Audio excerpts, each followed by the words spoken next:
Hello dear student, welcome to my chemistry class Atomic अड्डा। Dear students, आज हम लोग class 10th unit first chemistry chemical reaction and equation के बारे में पढ़ेंगे, जिसमें हमारा टॉपिक है type of chemical reaction. Chemical reaction कितनी टाइप की होती है, आज हम लोग वही पढ़ेंगे। आइए देखते हैं कितनी टाइप की केमिकल रिएक्शन होती है। पहला होता है कॉम्बिनेशन रिएक्शन, है ना। फिर दूसरी कौन सी होती है, डिकम्पोजिशन रिएक्शन। फिर displacement reaction, double displacement reaction, precipitation reaction, है ना, exothermic reaction, endothermic reaction and oxidation reduction reaction, और साथ ही साथ कौन सी, प्रेसिपिटेशन रिएक्शन। इतने टाइप की केमिकल रिएक्शन होती हैं जो हमारे क्लास 10th में है। इसी को हम लोग क्या करेंगे, वन बाय वन पढ़ेंगे और सबका क्या करेंगे, एग्जाम्पल पढ़ेंगे, जो कि बहुत ही इंपॉर्टेंट इसके एग्जाम्पल्स होते हैं जो एग्जाम में सीधे पूछे जाते हैं। आइए हम लोग देखते हैं पहली कौन सी केमिकल रिएक्शन है।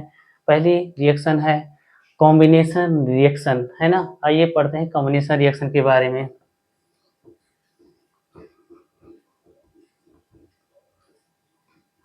कॉम्बिनेशन रिएक्शन, कॉम्बिनेशन का मतलब होता है जिसमें हमारे रिएक्टेंट्स मॉलिक्यूल क्या करते हैं, कंबाइन करते हैं और सिंगल प्रोडक्ट का फॉर्मेशन करते हैं, उसको हम लोग बोलते हैं कॉम्बिनेशन रिएक्शन, है ना।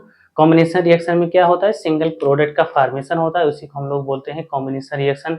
हमारे रिएक्टेंट्स मॉलिक्यूल एक से ज़्यादा भी हो सकते हैं, है ना, दो हो सकते हैं, तीन हो सकते हैं, तो फोर मॉलिक्यूल्स कंबाइन कर सकते हैं, और लेकिन बनने वाला हमारा प्रोडक्ट कैसा होगा, सिंगल प्रोडक्ट का फॉर्मेशन होगा, उसी को हम लोग क्या बोलते हैं, कॉम्बिनेशन रिएक्शन बोलते हैं। जैसे इसका हम लोग अगर डिफिनेशन लिखेंगे तो क्या होगा,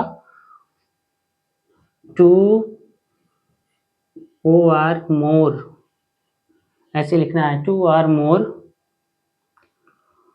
substrate substances react to form only one compound, है ना।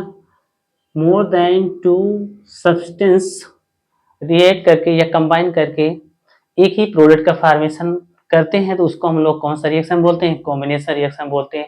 आइए इसके एग्जांपल्स देखते हैं। इसका एग्जांपल क्या है, एग्जांपल कॉम्बिनेशन रिएक्शन का, है ना। कॉम्बिनेशन रिएक्शन का मोस्ट इंपॉर्टेंट एग्जांपल सबसे कौन सा है हमारा, बर्निंग ऑफ मैग्नीशियम रिबन, है ना। कौन सा, burning of magnesium Mg ribbon, है ना। मैग्नीशियम रिबन, मैग्नीशियम रिबन की बर्निंग जो होती है किस टाइप का रिएक्शन है, कॉम्बिनेशन रिएक्शन है ना। इसमें आइए देखते हैं कि जब हम लोग बर्निंग ऑफ मैग्नीशियम रिबन करते हैं तो बनने वाला प्रोडक्ट क्या होता है ना। ये हमारा क्या है, मेटल है मैग्नीशियम, है ना। इसका रिएक्शन होता है किसके साथ, ऑक्सीजन के साथ, ठीक है। अगर हम लोग बर्न कराते हैं मतलब हीट देते हैं, इसको क्या कहते हैं, जलाते हैं, तो बनने वाला प्रोडक्ट हमारा क्या होता है, मैग्नीशियम ऑक्साइड होता है। क्या होता है हमारा बनने वाला प्रोडक्ट, मैग्नीशियम ऑक्साइड होता है, जिसका क्या होता है, कलर होता है व्हाइट कलर का। कैसा होता है ये, व्हाइट कलर पाउडर होता है, व्हाइट कलर पाउडर होता है ना। क्या होता है, व्हाइट कलर पाउडर होता है। ये ऐश होता है, जब हम लोग मैग्नीशियम की बर्निंग करा देते हैं तो ये जलकर एक राख हो जाता है, जिसका कलर कैसा होता है, व्हाइट होता है। ये मोस्ट इंपॉर्टेंट एग्जांपल है किसका, कॉम्बिनेशन रिएक्शन का। आइए और दूसरा एग्जांपल हम लोग देखते हैं कॉम्बिनेशन रिएक्शन का। दूसरा एग्जांपल क्या होगा, बर्निंग ऑफ कोक, है ना। कार्बन का बर्निंग अगर हम लोग कराते हैं तो क्या प्रोड्यूस होता है, उसमें हीट प्रोड्यूस होती है, साथ साथ हमको क्या मिलता है, मिलने वाला प्रोडक्ट क्या होता है, कार्बन डाइऑक्साइड होती है। बर्निंग ऑफ कोक, कोक का क्या बर्निंग ऑफ रिएक्शन क्या होगा। दूसरा एग्जांपल है, ये है हमारा कार्बन, है ना। इसकी हम लोग क्या करा देंगे, बर्निंग करा देंगे, इसके साथ इन प्रेजेंस ऑफ ऑक्सीजन, है ना। किसी का अगर बर्निंग होती है तो ऑक्सीजन गैस के प्रेजेंस में ही होती है, तो बनने वाला हमारा प्रोडक्ट क्या होगा, कार्बन डाइऑक्साइड होगा। कार्बन डाइऑक्साइड के साथ साथ हमको क्या मिलेगी, यहाँ पे हीट रिलीज होगी, क्या मिलेगी, हीट रिलीज होगी। इसकी वजह से इसको हम लोग कॉम्बिनेशन रिएक्शन तो बोलते ही हैं, साथ साथ इसको हम लोग एक्सोथर्मिक रिएक्शंस भी बोलते हैं, है ना। ये हमारा कौन सी रिएक्शन है, कॉम्बिनेशन रिएक्शन है। और एग्जांपल्स क्या हो सकते हैं, मान लीजिए कोई सोडियम है, मेटल है ना, इसका ऑक्सीजन के साथ क्या करा दें, रिएक्शन करा दें, है ना, तो क्या मिल जाता है हमको, ऑक्साइड्स ऑफ सोडियम मिल जाता है ना, या इसको थोड़ा सा बैलेंस कर दीजिए, है ना, ये क्या मिल गया, सोडियम ऑक्साइड मिल जाता है, जो कि क्या हो जाता है, ये मेटल का ऑक्साइड होता है, बेसिक नेचर का होता है, इसका नेचर कैसा होगा, बेसिक नेचर होगा, बेसिक सोल्यूशन बनाता है ना। ऐसे ही हम लोग और किसका मान लो कॉपर का रिएक्शन करा दें ऑक्सीजन के साथ, क्या मिल जाएगा हमको, कॉपर ऑक्साइड मिल जाएगा, है ना। कॉपर का रिएक्शन कराएं तो क्या मिल जाएगा, कॉपर ऑक्साइड। मतलब मेटल जब ऑक्सीजन के साथ रिएक्शन करते हैं तो मेटल ऑक्साइड बनाते हैं, वो कॉम्बिनेशन रिएक्शन होती है ना। और कार्बन की जब हम लोग बर्निंग कराते हैं तो भी क्या होती है, हमारी कॉम्बिनेशन रिएक्शन होती है। साथ साथ बर्निंग ऑफ मैग्नीशियम रिबन क्या होता है, हमारा क्या होता है, कॉम्बिनेशन रिएक्शन के ही एग्जाम्पल होते हैं। ये हमारा कॉम्बिनेशन रिएक्शन हो गया। आइए हम लोग दूसरा देखते हैं किस टाइप कौन सी रिएक्शन होती है। दूसरा है हमारी डीकम्पोजिशन रिएक्शन। कौन सी, डीकम्पोजिशन रिएक्शन। डीकम्पोजिशन रिएक्शन में क्या होता है, दूसरा है डीकम्पोजिशन, है ना, decomposition, decomposition reaction, short form में रिएक्शन ऐसे लिख देते हैं, है ना, डीकम्पोजिशन रिएक्शन, ये है डीकम्पोजिशन। डीकम्पोजिशन मतलब होता है डिसोसिएट होना या ब्रेक डाउन होना। जब कोई एक हमारा सिंगल मॉलिक्यूल होगा, कोई भी केमिकल कंपाउंड हो, अगर हम लोग उसको हीट दें या सनलाइट के प्रेजेंस में रिएक्शन कराएं या इलेक्ट्रिसिटी का उसमें फ्लो करा दें या इलेक्ट्रिसिटी पर पास करा दें, है ना, तो क्या हो जाए, वो ब्रेक डाउन होके मोर देन 2 कंपोनेंट्स में ब्रेक डाउन हो जाए, एक से ज़्यादा कंपोनेंट्स में ब्रेक डाउन हो जाए, टूट जाए, या यूँ बोलें कि डिकम्पोज हो जाए, तो उसको हम लोग कौन सी रिएक्शन बोलते हैं, डीकम्पोजिशन रिएक्शन बोलते हैं। सिंगल प्रोडक्ट से हमको एक से ज़्यादा प्रोडक्ट्स मिलते हैं, है ना, या सिंगल रिएक्टेंट से एक से ज़्यादा प्रोडक्ट मिलते हैं, उसको हम लोग बोलते हैं डीकम्पोजिशन रिएक्शन। डीकम्पोजिशन रिएक्शन में क्या होता है, हमको मोर देन 2 प्रोडक्ट्स मिलते हैं, कभी सिंगल प्रोडक्ट नहीं मिलता है, एक से ज़्यादा प्रोडक्ट्स मिलते हैं, उसको हम लोग कौन सी बोलते हैं, डीकम्पोजिशन रिएक्शन बोलते हैं। आइए देखते हैं इसका डेफिनेशन क्या होता है ना। A compound breakdown into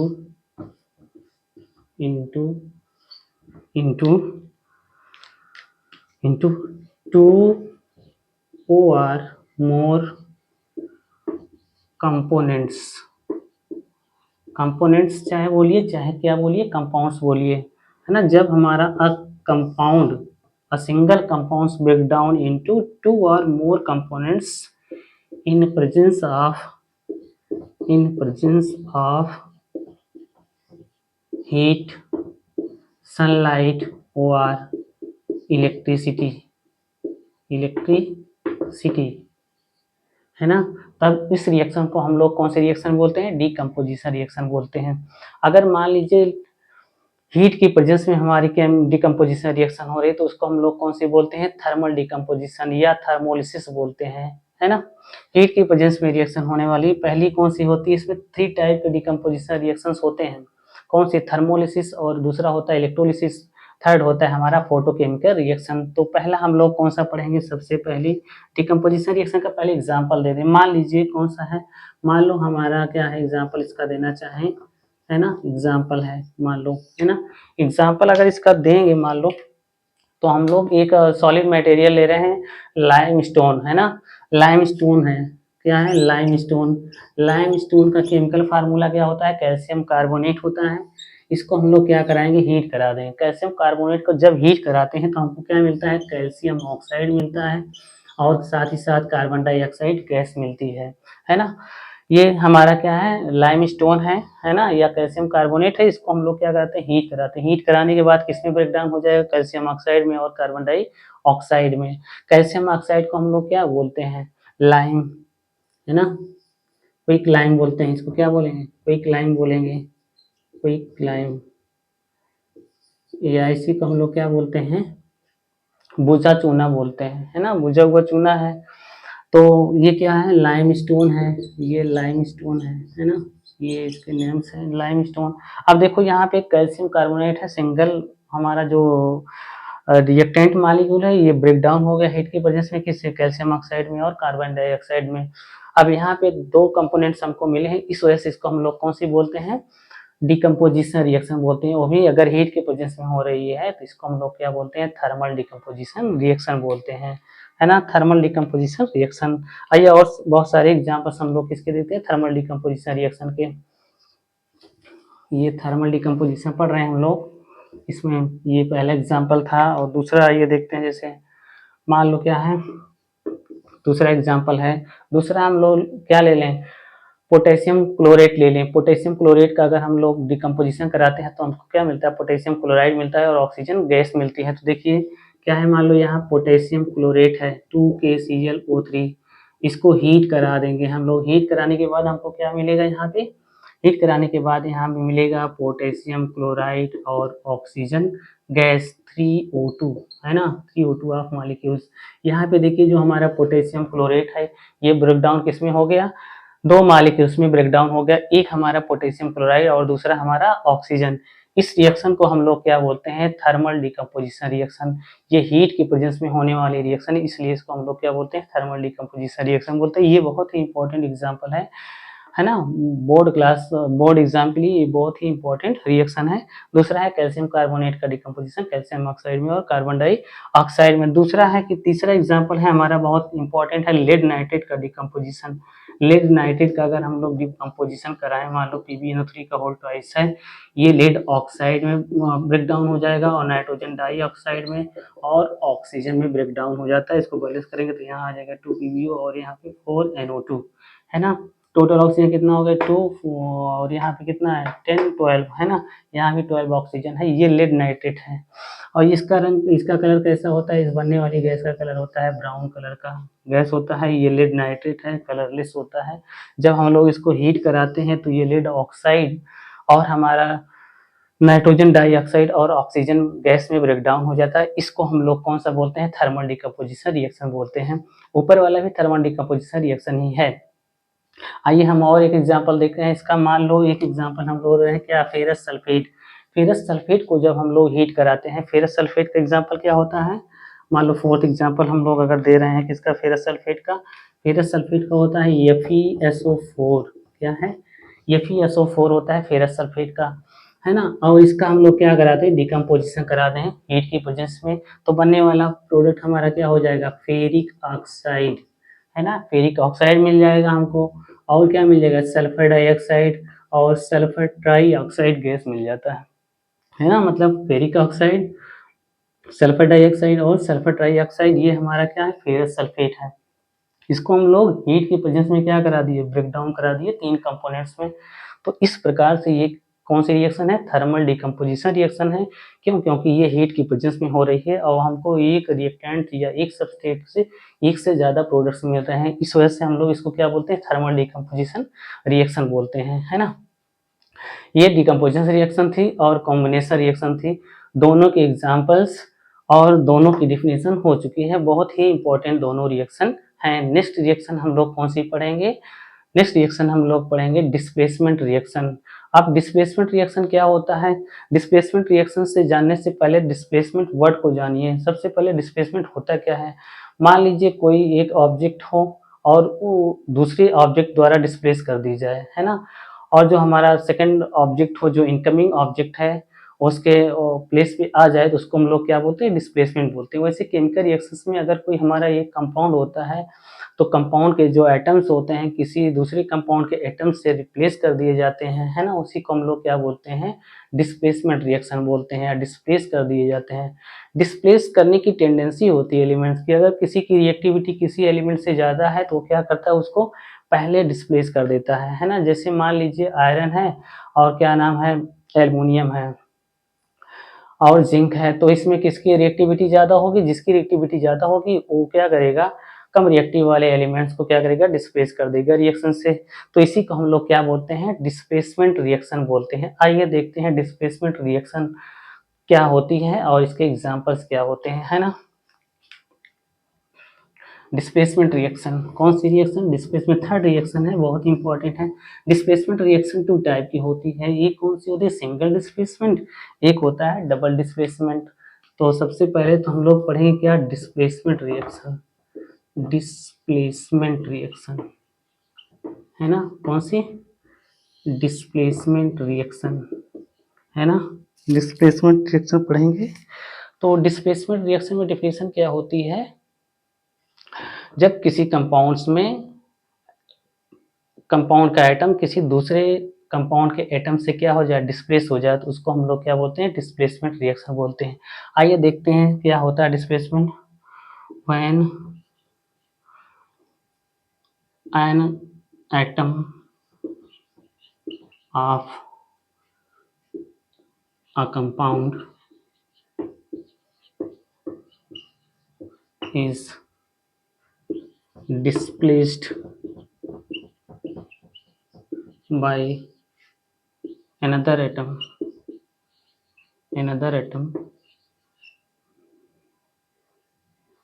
then this is called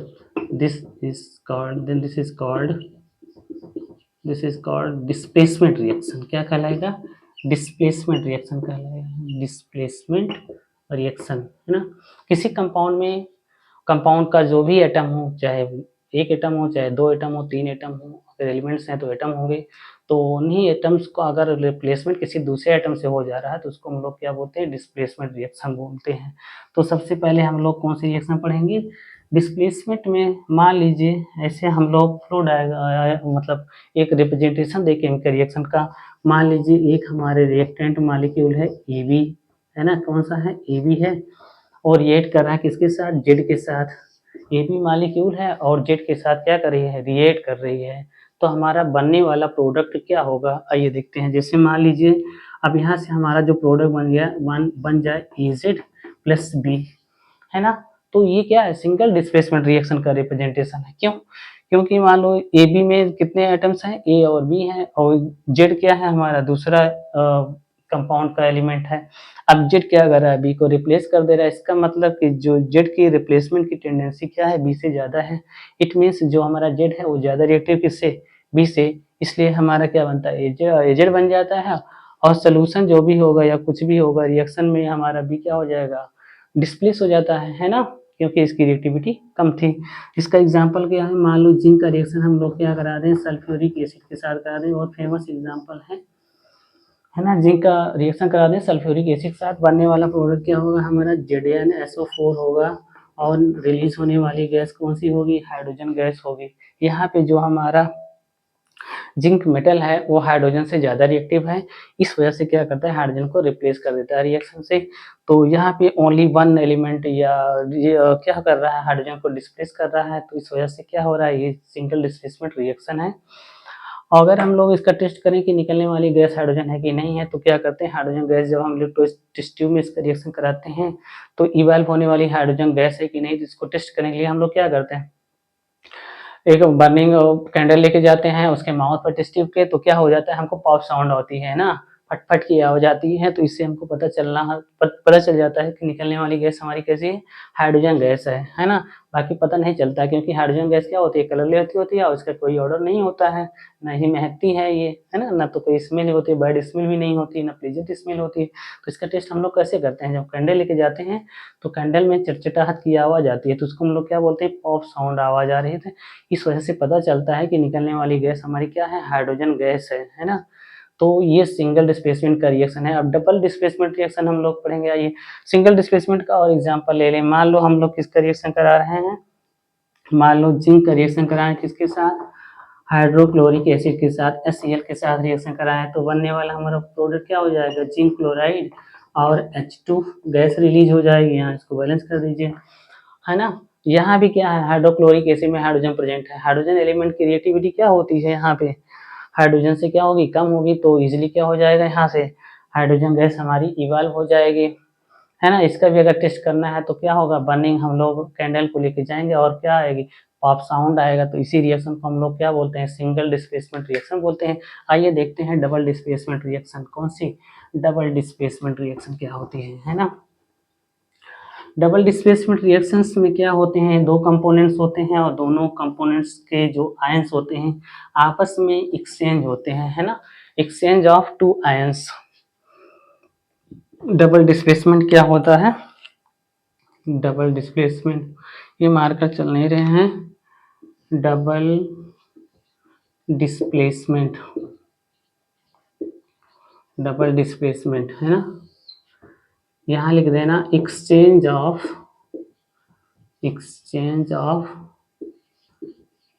to ions give two new product, two new product है ना। इसका डेफिनेशन क्या है कि अगर दो कंपाउंड्स आपस में रिएक्ट कर रहे हैं तो दोनों कंपाउंड्स में दो आयन का क्या होता है, म्यूचुअल एक्सचेंज होता है। मतलब म्यूचुअल आयंस आपस में क्या करते हैं, एक्सचेंज कर जाते हैं और जो प्रोडक्ट्स बनते हैं वो न्यू प्रोडक्ट का फॉर्मेशन होता है।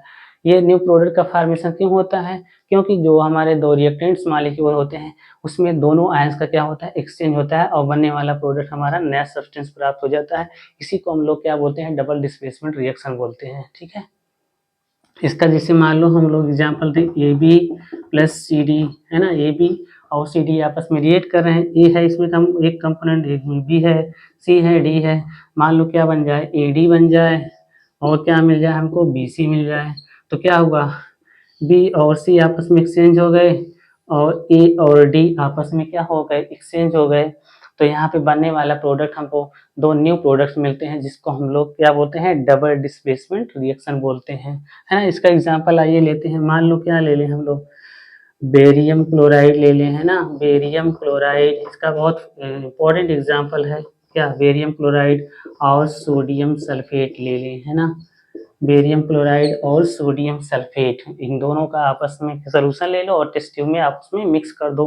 तो मिक्स करने के बाद क्या मिलता है हमको, बेरियम सल्फेट मिलता है और क्या मिलता है हमको, 2NaCl क्या मिलता है, सोडियम क्लोराइड मिल जाता है।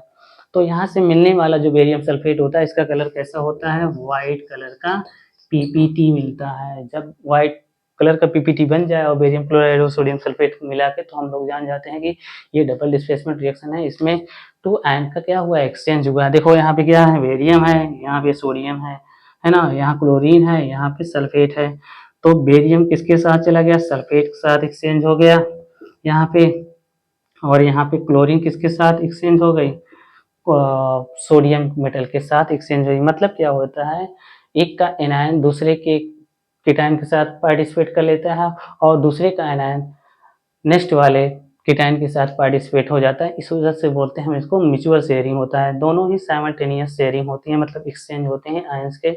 तो बनने वाला हमारा प्रोडक्ट क्या मिलता है, डबल डिस्प्लेसमेंट थ्रू, हमारा जो प्रोडक्ट मिलता है डबल डिस्प्लेसमेंट के थ्रू मिलता है। और हमारा वो कैसा प्रोडक्ट होता है, न्यू प्रोडक्ट होता है, जिसकी प्रॉपर्टी क्या होगी, हमारे जो ओरिजिनल रिएक्टेंट मॉलिक्यूल होते हैं उससे क्या होती है, डिफरेंट होती है। ये हमारा डबल डिस्प्लेसमेंट का क्या है, एग्जांपल है। एक और डबल डिस्प्लेसमेंट का ले लें, मान लीजिए हम लोग क्या रहे हैं, लेड नाइट्रेट का रिएक्शन करा रहे हैं, किसका, लेड नाइट्रेट का रिएक्शन करा रहे हैं पोटेशियम आयोडाइड के साथ, इसके साथ पोटेशियम आयोडाइड के साथ। तो लेड नाइट्रेट का अगर हम लोग पोटेशियम आयोडाइड के साथ रिएक्शन कराएं तो मिलने वाला हमको प्रोडक्ट क्या मिलेगा, लेड आयोडाइड मिल जाएगा। ये हमारा मान लो क्या है, लेड नाइट्रेट है, ये भी NO3 का होल ट्वाइस, और इसका रिएक्शन करा रहे हैं किसके साथ, आयोडाइड के साथ। तो क्या मिल जाएगा हमको, यहाँ पे प्रोडक्ट मिल जाएगा, लेड आयोडाइड मिल जाएगा। ये येलो कलर का प्रेसिपिटेट होता है ना। लेड आयोडाइड मिल जाएगा और क्या मिल जाएगा, पोटेशियम नाइट्रेट 2KNO3 मिल जाएगा, है ना। यहाँ पे PbI2 मिल जाएगा, है ना। इस प्रकार से हमारा बनने वाला प्रोडक्ट किसके थ्रू बना हुआ है, यहाँ पे पोटेशियम जो केटायन है या हमारा नाइट्रेट आयन है, इन दोनों का आपस में एक्सचेंज हुआ है। और यहाँ लेड का आयोडीन मॉलिक्यूल के साथ क्या हुआ है, एक्सचेंज होके हमको डबल डिस्प्लेसमेंट के थ्रू प्रोडक्ट का फॉर्मेशन हुआ है, लेड आयोडाइड और पोटेशियम नाइट्रेट्स। इसका कलर कैसा होता है, लेड आयोडाइड का येलो कलर का होता है। ये अगर एग्जाम में आ रहे हैं, अगर इस टाइप के रिएक्शंस हैं, अगर दिख जाए कि दो आयन का एक्सचेंज हो रहा है तो उसको हम लोग डबल डिस्प्लेसमेंट के थ्रू रिएक्शन बोलते हैं। और नेक्स्ट हमारी जो हम लोग रिएक्शन पढ़ेंगे कौन सी होगी, प्रेसिपिटेशन रिएक्शन होगी या कौन सी होगी, ऑक्सीडेशन रिएक्शन होगी। तो आज के लिए टॉपिक का इतना ही, बाकी हम लोग नेक्स्ट क्लास में पढ़ेंगे। Thank you.